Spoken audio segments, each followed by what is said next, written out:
বাবা তো চলে গিয়েছে, এবার সময় এসে গেছে সম্পত্তি ভাগ করার। ঘরের বড় ছেলে আমি, এজন্য আমি অর্ধেকের চেয়ে বেশি রাখবো, বাকিগুলা তোমরা দুজনে নিও। এটা কি বললি তুই? এই হিসাবে তো ঘরের ছোট ছেলে আমি, এই ঘরের ছোট ছেলে যেহেতু আমিও সম্পত্তি পাবো। চুপ শালারা, কিসের বড় ছোট নিয়ে বসে আছিস? বাবা সব থেকে বেশি আমাকে ভালোবাসতো, এজন্য সম্পত্তি আমি বেশি পাবো।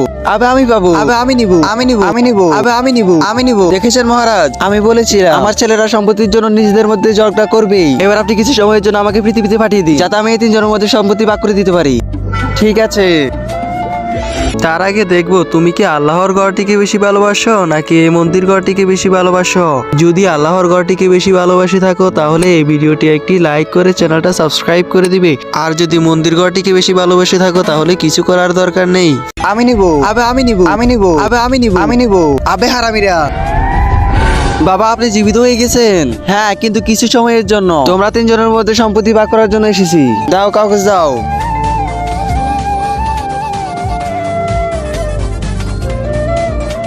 এই নাও। দেখাও ভাইয়া বাবা কাকে কতটুকু সম্পত্তি দিয়েছে। কুদ্দুস এটা তো আমার সম্পত্তি। আবে আবারও এটাও আমার সম্পত্তি।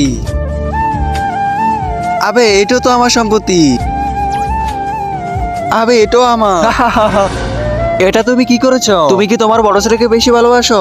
না মহারাজ, আমি তো ওকে দেখতেই পারি না। তাহলে তুমি তোমার সব সম্পত্তি তোমার বড় ছেলে নামে কেন করে দিয়েছো? কারণ মহারাজ, আমি যখন বেঁচে ছিলাম তখন আমি আমার বড় ছেলেকে একটা থাপ্পড়ও দিতে পারি নাই, এর জন্য আমি ওর সাথে এটা করেছি। বল আমাদেরকে সম্পত্তির ভাগ দিবি? না দিব না। মার শালারে। যতক্ষণ পর্যন্ত এই হারামি সম্পত্তি আমার দুই ছেলের নামে না লিখে দিবে ওরা ওকে এভাবেই মারতে থাকবে, আর আমার আত্মা শান্তি পাবে। এ তো অনেক বড় হারামি বুড়া, সে তুই ওকে নিয়ে যা।